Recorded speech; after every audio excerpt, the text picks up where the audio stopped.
Over the last decade or so, I've been reading about 2 books a week. I've been a voracious reader for the majority of my adult life. So we're talking about tons of different books, different subjects. Like all these books here, I read them, even more than that on my Kindle, and I have more books in storage. Wouldn't even fit into my new apartment. And out of all the books I've ever read, the one that has helped me the most, the one that's impacted my life the most, and the one that I think is the best book of all time is How to Win Friends and Influence People by Dale Carnegie. If you are trying to accomplish anything in life, you need to work with other humans. You need to build alliances with these people.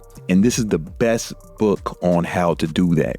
It's a very old book. It stood the test of time. I think it should be required reading in high schools, right? There should be classes on it. I'm telling you, it's the best book of all time. Putting in action the things that I've learned in this book has made me a lot of money. And in this video, I'm going to be breaking this down so you can apply it to your life, your business, whatever you're trying to accomplish. If you're trying to rise the corporate ladder in your job, this book will help you, right? If you're trying to get more dates, have better success with women, this book will help you tremendously. If you're just trying to not be a fucking loser by yourself all the time and just have some friends, this book will help you. And especially if you do sales or marketing in any capacity, this book is required reading for you. All right. In this video, I'm going to be breaking down the most important parts, the key parts. This video is not a substitute for reading the book. Right. This is not a book that you read once. It's a book you study. You read over and over again until it's in you, not on you. So this video, I'm going to be breaking down the 4 major sections of the book. Part 1 is going to be, you got to handle people. All right. Okay. There's 3 steps when it comes to handling people. The first thing you got to do is avoid the 3 C's. And I'm going to explain what those are in a minute. Then, second part of this is showing what? Appreciation. We're going to break down each one of these in a minute. And then one of the most important things you got to do when you're dealing with people or you're trying to handle people in any kind of capacity, you always have to appeal to the thing they care about most.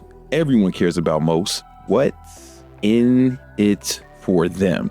All right. So we're going to break down each one of these. The things you have to avoid, the 3 C's, you're going to write this down. Things you never want to do when you're dealing with people or handling people in any kind of capacity. You want to make sure that you refrain from criticizing people or things, condemning people or things, or complaining about people or things, right? You never criticize, never condemn, and never complain. Let me give you an example. We've all been around that person who's always talking about how bad shit is, how awful things are, or how the world's going to shit. The only other people who like to be around them are other complaining ass people, but they probably don't like it that much, right? Because when you are behaving like that, you have what? Negative energy.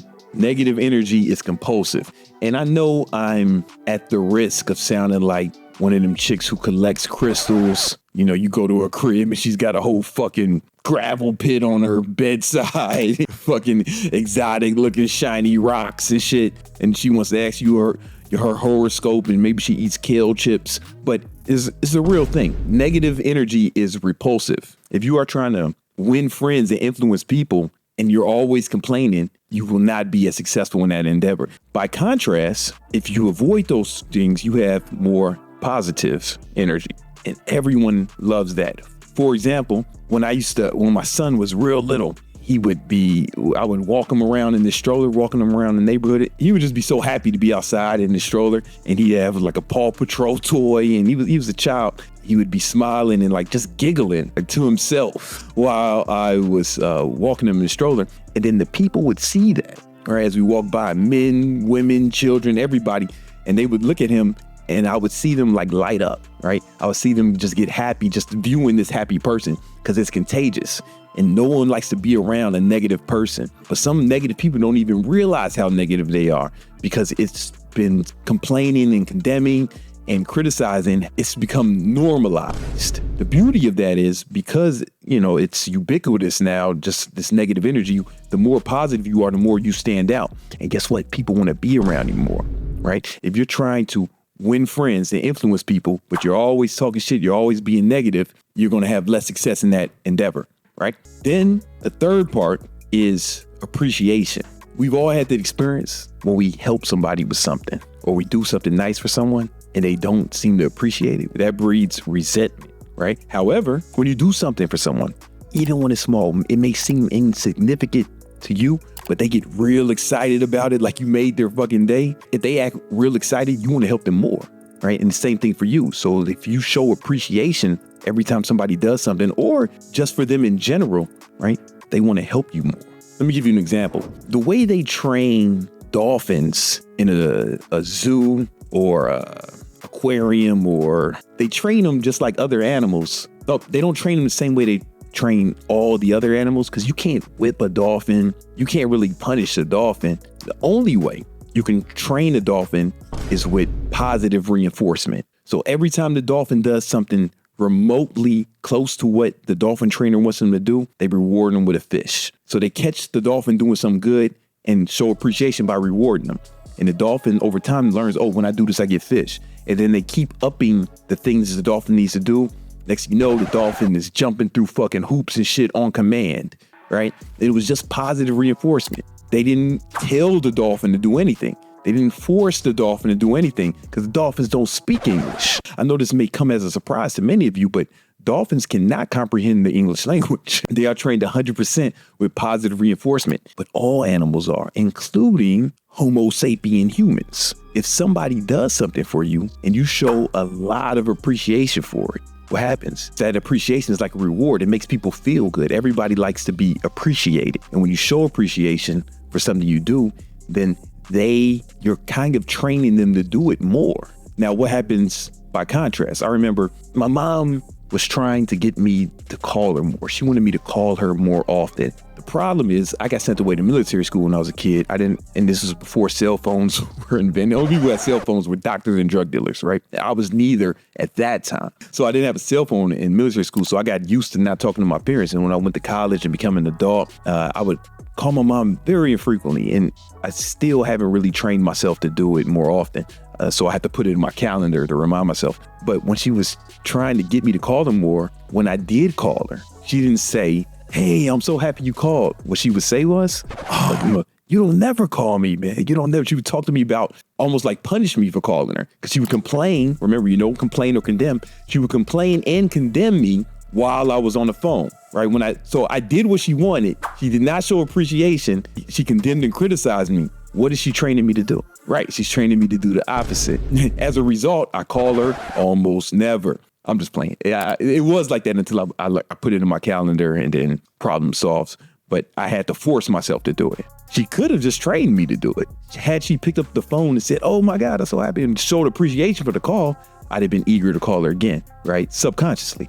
So just think about that. Anytime you catch somebody doing something that you want, you got to make sure you show a lot of appreciation. Because when you do that, you are actually training them to do it more. And if you don't do that, you build resentment. And God forbid you do the opposite and you start condemning them, punishing them for it. Well, that's going to happen. The third is you always want to think about when you're dealing with someone, especially if you want to influence them or even just be friends with them. What you need to be thinking at all times is what's in it for them. When you don't consider what's in it for them, you come across as selfish. When you are thinking about what's in it for them on a consistent basis, they will have gratitude towards you. We're going to get into this more in the video, but when you're in sales, the main thing you need to be thinking about is what they want, not what you want to sell them. And then you need to show them how your product or service can help them accomplish their goals. It's not about you. It's not about making the sales, it's about them and their goals. At all times. This is something you want to keep in mind at all times when you're talking to all people. What's in it for them, especially if you're trying to get them to do something. These are the three keys to dealing with people. Never criticize, never condemn, never complain. Show appreciation and always think about what's in it for them.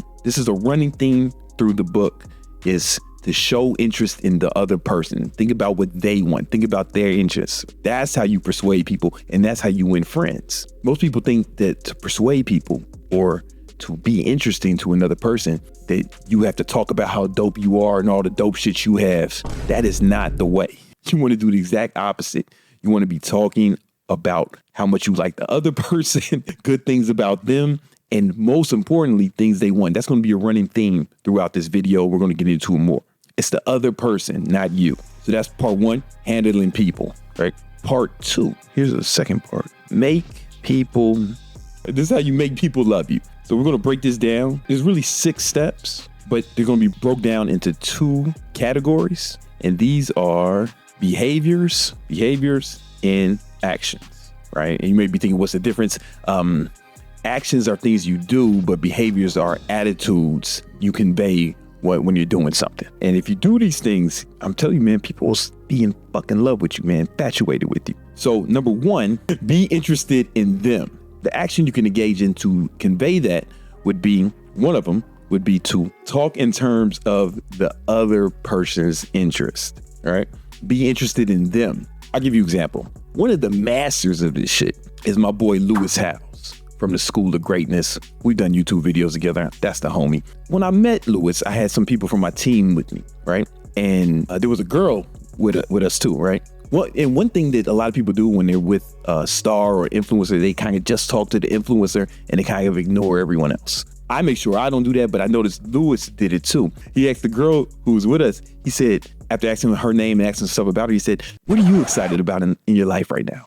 It was just weird. It was weird, right? But the girl, like, you saw, she like lit up. She was so excited to answer the question because he was interested in her, especially like, sometimes when people are around me, like my friends or colleagues are around me, social media superstars as well, they can get left out of conversations and shit, because my presence tends to suck all the energy and attention out of the room. That wasn't his plan. He's just a nice guy. This is what he does, right? But she was super, super excited to answer the question that he was interested in it, right? That's just one example. But anytime you're talking to other people, man, talk about the things that they're interested in, not the shit that you're interested in, right? And you have to find that out. You have to find that out by asking questions and talking to them. When you do that, they will like you more. I promise you that. And then the next thing you want to do, make them feel important. And the action you can take to convey that is to become a great listener. So when most people become a great listener,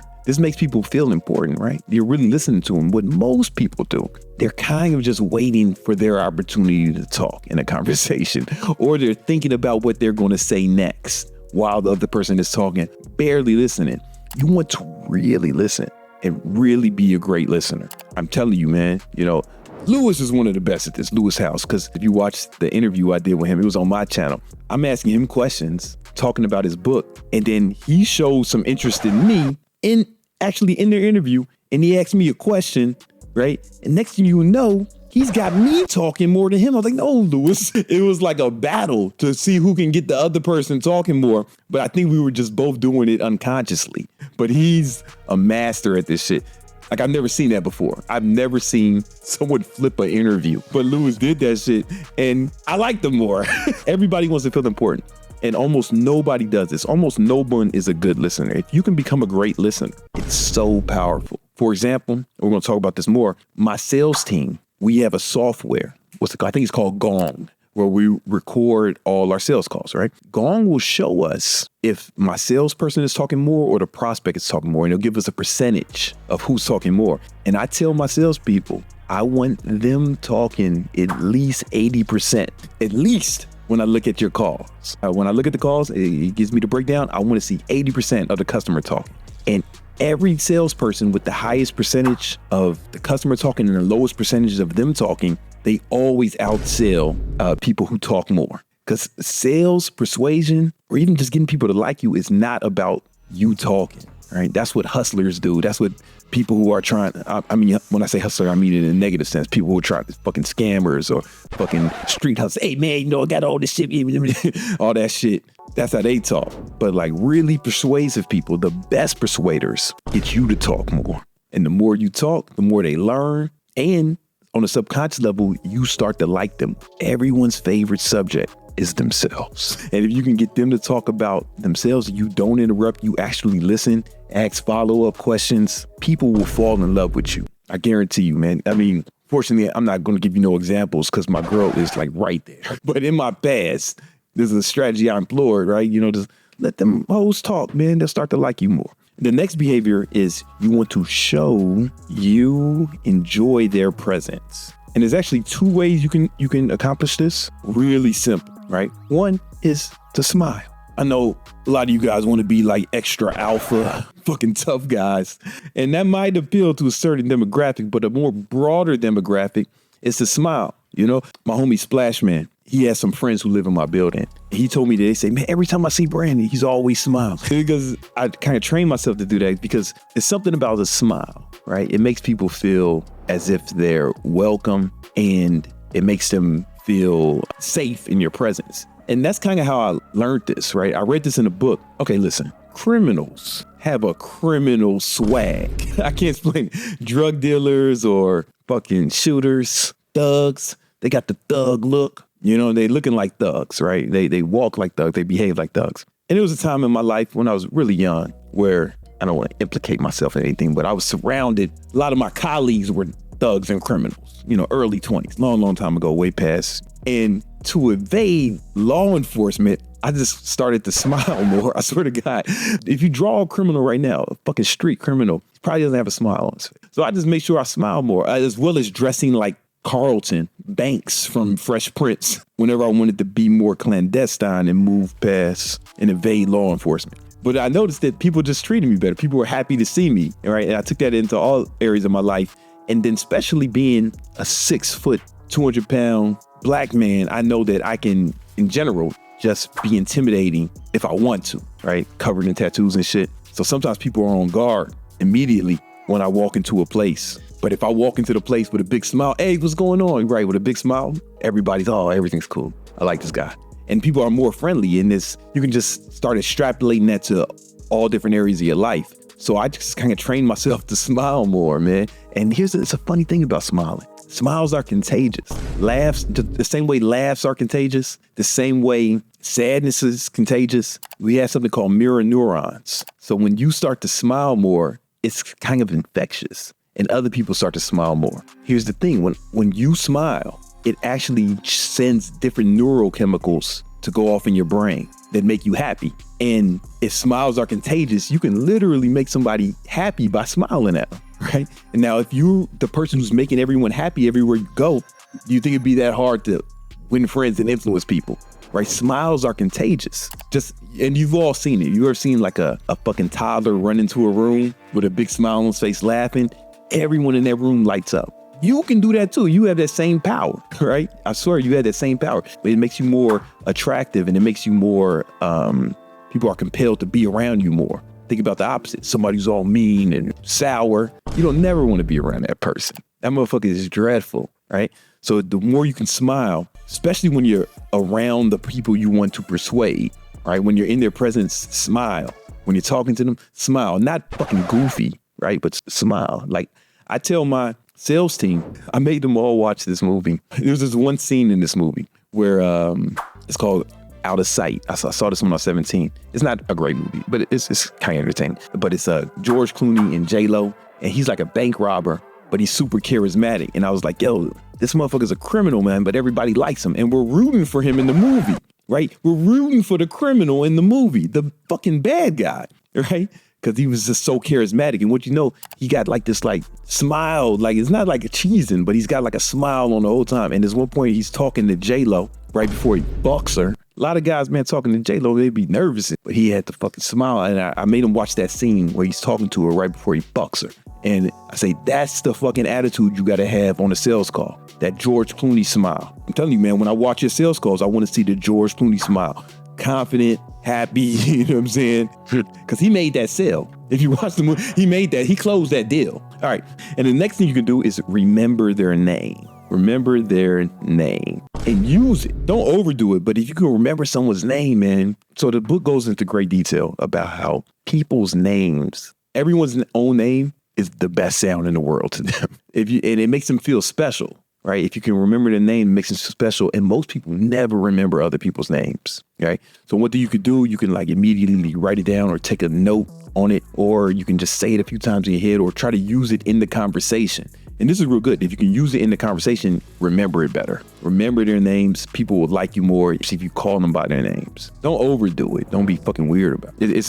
This is super compelling. People love that if you can remember their names. Now, we've all had sex with people and didn't know their names. We've all been there, right? But if you can remember, I'm not saying you need to do this, but this definitely helps. It puts you in a better position to persuade. Is everybody getting this? I hope you guys are fucking getting this. I'm really dropping jewels, right? Make sure you read the book. And then how to persuade. How to persuade. Are you guys feeling this? I hope you guys are getting this, man. And this may not be the most entertaining video so far, but it's a lot of knowledge in here. This is the best book of all time. You know what I'm saying? I really hope you guys are taking notes and getting the value out of this, man. So there's really 3 steps, but there's 3 major keys the book lays out for persuasion. First thing, if you're trying to convince somebody to do something or trying to persuade someone to your way of thinking, the first thing you want to do is get in agreement on something. What do I mean by that? I'll give you an example. So back in the days when I had my supplement line, Bro Laboratories, it's a real name, sounds fake, but it's real. We were trying to come out with the next product. We were trying to decide, and me and my business partner at the time, white boy Bryan, we had different ideas of where we should go. So he wanted to come out with a protein powder, and I wanted to come out with a coffee. One thing I did was I really listened to him. I was like, all right, tell me more about this coffee. Why do you think we should do that? And I listened. And then I told him why. I explained to him my position, right? But then I was just really like, what's the common goal? Like, what do we really want? We really focused on finding the common goal. And we found out is we both wanted to make money. It wasn't really about having a coffee or having a protein. It was about making some fucking money. You know what I'm saying? After hearing him out, right? And I wanted the protein too. However, I really listened to him. I heard him out, right? And the reason he wanted to come out with a protein because, you know, he had been listening to the customers and they wanted them. They kept asking for it. He was getting emails. He was seeing the people were asking for a protein from us, right? He thought it would sell a lot. I wanted to come out with a coffee, right? But when we crunched the numbers, the margins on the coffee were going to be higher than the margins on the protein, right? So the common goal was to make more money, which is how I make the majority of my decisions. We found out that we might be able to sell more protein, but the margins were so low that even if we sold less coffee, we'd make more profit. Right? We put more money in our pockets. So we came out with a coffee, right? That's what we made it. But we found out what the common goal was. That's very important. So first thing you need to do is get an agreement on something. Find a common goal. But when you're doing that, you also have to make sure that you show respect for their opinions. So when he came to me with the protein idea, I really heard him out and I listened to it. I really considered it, right?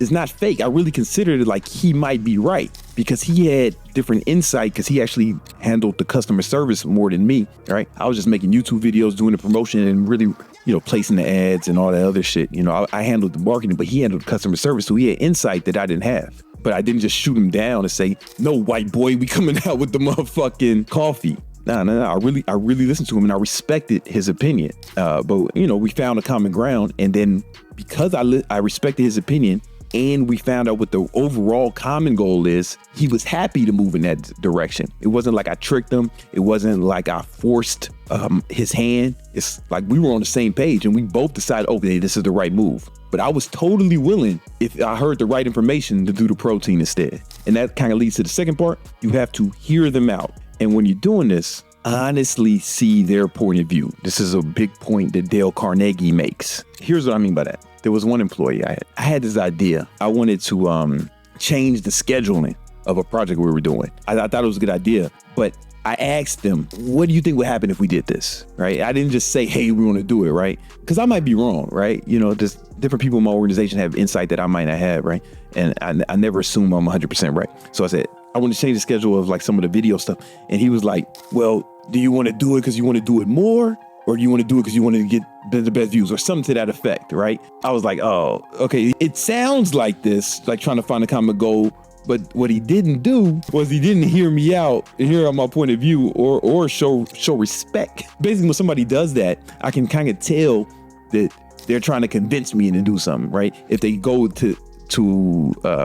if they go straight to, oh, wait a minute, so what's the goal? What's the goal here? Why do you want to do that, right? If they go straight to this as if they're trying to find a common goal, but they're really, I can always tell that they're just trying to convince me, you know? So seriously, you want to listen to their point of view, right? Because they might have some insight you don't have. Now, come to find out that the employee actually was right. Another thing when you're trying to hear them out, right? People want to be heard. They want to know that they're valid. So when you make them feel heard, you want to let them talk more. This is honestly a huge theme in the book. He goes into great detail on that, right? again, like I told you, with my sales team, we can actually see with the software the percentage of the salesperson talking or the prospect talking. And every time the prospect talks more than the sales team, the conversions go up. The sales team member who has the lowest percentage of himself talking is almost always the one with the highest conversion rate and the one who makes the most sales and the most money. Because people want to be heard. And if you let them talk more, guess what? They'll tell you, remember we go back here, they'll tell you what they want and you'll find out what's in it for them. And it makes it easier for you to align your product or service with what they want, with their goals, right? You have to let them talk more. You have to hear them out. I'm telling you, letting other people talk is the secret to making them like you and the secret to persuasion. And then you have to show the path. Now, assuming you heard them out and you still feel like your path is right, the right way, you might find out that your path is wrong, right? Or that they might have some ideas that are better than yours. This is very important, right? Before you go to show the path, make sure you hear them out first, because you might be wrong, they might be right. And if you hear them out, you might not even have to show them the path. That might be the path. They may be right. But if you just tell them what you're going to do, instead of hearing them out, now your ego is attached to the outcome. And you might just start disagreeing and fighting them just because now you have an emotional investment in the way you want to go. If you're asking questions, you get in agreement and you're really honestly hearing them out and you're trying to hear their point of view, then you can say, oh yeah, that's a good idea. And it's like, you don't take an ego hit, right? And you don't feel shitty about doing what they want because you didn't get your ego involved. I hope that makes sense. I hope I conveyed that right. But if you feel like you are the right path, appeal to nobler motives. Let me give you an example. Everyone should be familiar with this. There's a guy, I don't know if you heard of him or not. His name is Donald Trump. He was running for president, right? He was running against Hillary Clinton. And his slogan was what? Make America great again. Make America great again. That appeals to like a nobler motives. Like, oh yeah, we can be great. Now, by contrast, what was Hillary's slogan? Initially, she changed it because it was so fucking awful. But her very first slogan, when she first announced she was running, it was, I'm with her. I was like, bitch, what the fuck are you doing? I'm with her? You want to lose.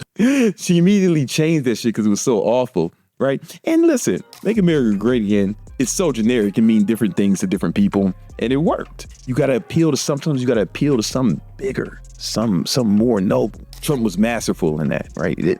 To be clear, I think I'm not political at all. I'm apolitical. Like I don't give a fuck. Whoever wins, I'm going to find a way to be victorious no matter what circumstances I find myself in. But this motherfucker is only the second person to become president who never held a public office. The first person to do it was Dwight Eisenhower. He had to kill Hitler to do it. He had to save the fucking world to become president. Trump just had to fucking talk crazy, man. But the cornerstone of his crazy talk was make America great again. And that appealed to a nobler motives. And it can mean anything to anyone, right? And people galvanized and got behind that shit. All right. Now, another way you can do it is to throw down a challenge. This is a different kind of persuasion tactic. It was a program we came out with called the Terminator 2-Week Judgment Challenge. And the whole marketing was, listen, you're not tough enough to do this. Don't even try. We're like most fitness. It's like, oh man, this would be easy. You can do it in the comfort of your own home,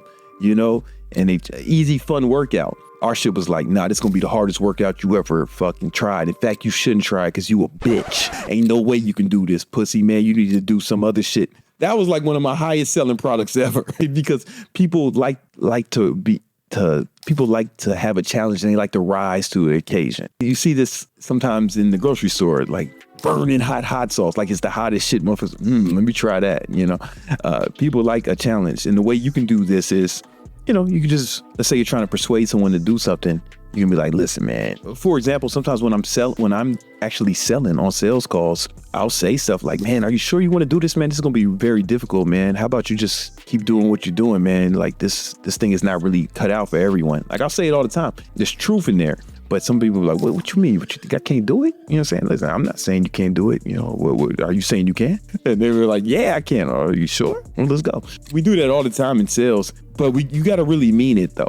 It can't just be a tactic. It's way different than the way most people sell. They try to tell you everything's going to be easy, everything's going to be fun. But if you see any of my marketing, especially for High Ticket Trainer, my program where I teach people how to build their online fitness business, I say all the time, listen, it's going to be difficult. It's going to be hard work. It's not for everybody. If you're lazy, if you're looking for a get rich quick scheme, do not come here. And I really mean that. Like, I really mean it. It comes from the bottom of my soul, because it is going to be difficult, right? It is going to be hard. And it's only for the toughest among you. You know, if you soft, if you lazy, don't come into our community, because you won't be welcome here. You know what I'm saying? And we mean that. But what happens is the people who are fucking really about that fucking life, who want a challenge, who want to accomplish something great, they're eager to move in that direction. There's a part of people's brains where we kind of know that, you know, anything worth accomplishing, anything we're having is going to take some hard work and dedication. Like, we all kind of know that, right? So our bullshit radars go off when you tell them it's going to be easy or it's going to be effortless, right? But if you offer a challenge, especially young men, they like to rise to that challenge, you know? And then, I'm not going to lie, there is some reverse psychology in there. Like, if you tell a kid not to touch something, now he wants to touch it. He might not have been thinking about that shit even before, right? You know, there is some reverse psychology in there. But the thing is, when you do it, I'm assuming you're a person of integrity, you should mean it. You should mean it. It should really be difficult, you know? So when that Terminator 2-week challenge, that shit was difficult. And it's the hardest diet I've ever seen, right? I'm not trying to sell you on it, right? Because you can't buy it anymore. But it was super difficult, man. It was super hard. But the people who did it, they were almost excited that they got through it. Kind of like that dumb shit people be doing, like the Spartan race. And you see like white boys like running through the mud and shit. You know, it's kind of like that. You know, or motherfuckers climb a mountain for no reason. It's that, right? It's the challenge. People enjoy that. All right. Now we're going to wrap it up with how to be a leader. So as they focus on the content, don't get distracted by the amazing artwork. This you leading people. There's people following you down the righteous path, down the path of better ways and brighter days. How to be a leader. Hope you guys are taking notes. You're not depending on my notes, because my shit is barely legible. How to be a leader, right? So you're going to put this L in beginning. That L stands for leader. That's why it's a green L. A few things you have to do for leadership. You have to train the people. You got to give direction, and there has to be ownership. Training, direction, and ownership. Let's get into it. So the very first part of training is positive reinforcement. I talked about this earlier, but I can't actually stress it enough. So I remember when I got sent away to military school, you know, accomplished a lot in the U.S. military. You know, some of these guys were Army Rangers, special forces motherfuckers, right? And one thing they used to always say when they were teaching us to be leaders, because we had ranks in the school, like we had different ranks, and then we had people, we had other students or the cadets underneath us. And one of the things they would always say was, when in leadership, I mean, I heard this all the time, they would say, you got to catch them doing things right? It's not just about negative reinforcement. It's not just about being an asshole. It's about catching them do things right. When they're doing things right, you want to reinforce it positively. And it's kind of similar to the example I gave you about the dolphins, right? That's how you train dolphins. They train dolphins 100% with positive reinforcement, because you can't whip a dolphin, right? But what happens is people get rewarded for something and they want to do it more. I'm not saying that negative reinforcement is ineffective, but what I am saying is that the more you do positive reinforcement, the less negative reinforcement that's required. People will begin to just do these things naturally, sometimes subconsciously. You get what I'm saying? It's very important if you're in a leadership if you're in one now, or if you ever become in a leadership position, you want to always catch your people doing things right. You want to reward them when they do stuff right. It could be just verbally, or you can even be gifts. Like, you know, I remember at the end of 2021, I bought my whole sales team Rolexes, right? Because we had hit some crazy sales numbers. We broke some records, and I bought them all Rolexes. Most of those guys are still on the team, man, and they're fucking breaking more records, you know? And you really got to show your team that you appreciate them, right? Which kind of goes back to some of the stuff we said earlier. Also, encouragement. Instead of just saying, hey, do this shit. Sometimes you got to tell them, you know, they may have some doubts. They may not even know if they can do it, or they may have some trepidation about the mission in general, right? So I remember this is something we were trying to accomplish on my team, and none of us really knew if we could do it, but we knew we wanted to try. We knew we wanted to give it a real shot, it wasn't like a thing that we had ever seen anyone do before, right? So we weren't even sure it could be done, but we were going to find out either way. And I just made sure I told the team, it's like, listen, no matter what happens, if this fails, this is on me. I'm not going to blame any of you guys for this shit. But I believe that there is a possibility we can accomplish this. If we can't, it's on me. But I know with this team, we can do it. And I really encouraged them and I gave them a reputation to live up to. Nobody felt bad. I mean, except for me, right? I didn't make them feel bad and I didn't punish them for it, right? Because I'm a leader. I encouraged them the entire time, right? I let them know that, it was okay. I let them feel safe. And you also want to do this if they make a mistake. If someone on your team makes a mistake and it was an honest mistake, you want to encourage them. Listen, I know you can do better than this, man. I know it's just it's a hiccup, and you want to just always be encouraging. I'm telling you. Even if you have to punish them, instead of whipping their ass or yelling at them, like, listen, man, this keeps up, man. I'll have to let you go, man. But I know that you're capable of better work than this. I know you're capable of doing more than this, right? Even with your kids, right? You got to punish them. You got to ground them. Be like, listen, man, listen, I got to ground you for this, right? You're not going to be able to lead the house with this, but I know you're capable of rising to this occasion and doing better going forward. This is how you become the kind of leader that people are excited to follow. If you are that kind of leader, man, I'm telling you, man, people will fucking go above and beyond for you, as opposed to somebody who's a tyrant. If you're that kind of leader, the followers will do enough just to not get in trouble, right? Just enough. But you want them to go above and beyond, encouragement and positive reinforcement, right? And when it comes to giving directions, right, you got to tell them what to do or get them to do certain things, move them in the right direction. One of the methods I like to use is I like to ask questions and then I also ask for their opinions. So here's the thing. This is persuasive, right? Asking questions, asking for their opinions. Remember, we talked about this. This is persuasive. Now, if I'm just telling them what to do, they don't have the same amount of buy-in. But if I'm asking them, hey, what do you think about this? What do you think about that? Right? Here's what I'm thinking. What do you think? Right? If I get them on the same page, but it's like I get more buy-in when I ask questions or when I ask their opinions as opposed to just barking orders, right? And just think about it in your own life, right? Think about it, your employee, your boss, your parents, or anybody who's in a position of superiority in you in whatever organization. Think about it when it happens if they ask your opinion or when they ask you a question. Are you going to be more likely to follow through with whatever plan is set, or you be more likely to follow through with if they just say, hey, do this. I need you to do this, do this, do that. You might do it either way, but which one would you feel better about? Which leader are you going to go above and beyond for? Which leader are you going to, stay with longer, given the choice? That's something I employ all the time. In fact, I gave examples of this, right? When I was asking the employee about changing the schedule, when I wanted to when I wanted to come out with the coffee. Yeah, I didn't notice that, but I gave examples throughout this whole presentation about that, right? It's a very effective leadership strategy. And then ownership. You want them to take ownership of the project. And one of the ways to do that, have them come up with ideas. So maybe there's a project we're trying to do or something we're trying to accomplish. I ask them for ideas of how we can accomplish this. What do you think is the best way to do it, right? I do it all the time. And here's the thing. Now it's their idea, as opposed to me just giving them a plan and tell them, hey, do this, right? Now they're going to take ownership and they can take more pride in it, because if it succeeds, hey, whose idea was that? That was their, right? They can say that. And I'll be like, yeah, man, Nima came up with this great idea to do the thing. He can take pride. He can take credit, even if it's just internally, for what happened. And I'm going to give him credit for it. That was Nima's idea, man. He killed that shit. He's the man. You know what I'm saying? Instead of saying it was me, it's my idea. How do you feel? Think about the contrary. How do you feel when you come up with an idea and somebody takes credit for it? Raise resentment, right? Have them come up with ideas and give them the credit if it works. However, you take all the blame, right? If something doesn't work out, hey, that was your fault. You could have did better. Let's say Nima comes up with an idea and it doesn't work. I'd be like, all right, man, listen, what could I have done to do better? Or I say, that was my fault. If I believe it, right? But, Nima's not out here just fucking up and shit, right? Right? So I try to take all the blame. It's on me. It's on me. It's on me, right? So you give them ownership of the credit. You take ownership of the blame. Instead of trying to cast aspersions on them for it when a mistake is made. You want to help them save face if they made a mistake. Now, I'm not saying don't talk about ways they can do better. Don't tell them. You want to give them the credit for the accomplishments, and you want to take as much blame for the failures as possible.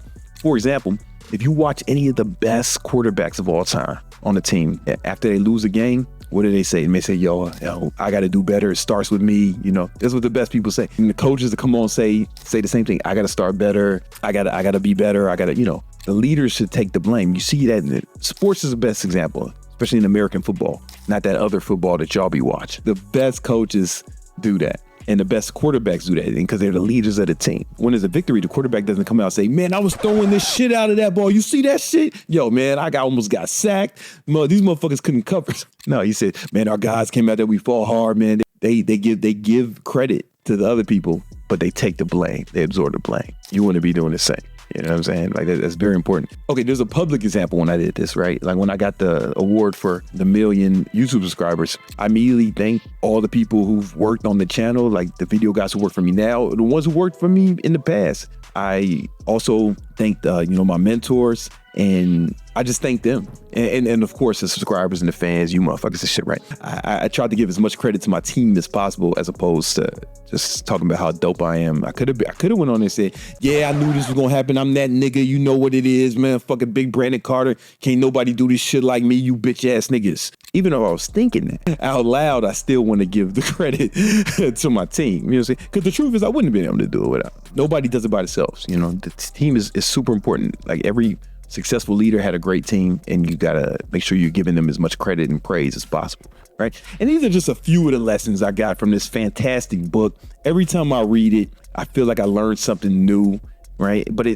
that's why it's important to read books over and over again, right? Or watch this video over and over again, because you're gonna learn something new, right? You're gonna see things from a different perspective. But the book didn't change, the material didn't change, you changed, right? So you've had more life experience, so now you can connect dots in a different way that maybe you couldn't have prior. So every time I read it, I feel like I learned something new because I had more experiences and I've been through more adventures and shit. Now I can connect different dots. So read this book, study it. This is the fucking greatest book ever written, you know what I'm saying? By man, okay? I know all you religious nuts want to say, oh, it's my religious book. All right, cool, man. But God wrote your book, man. I'm talking about just by a guy.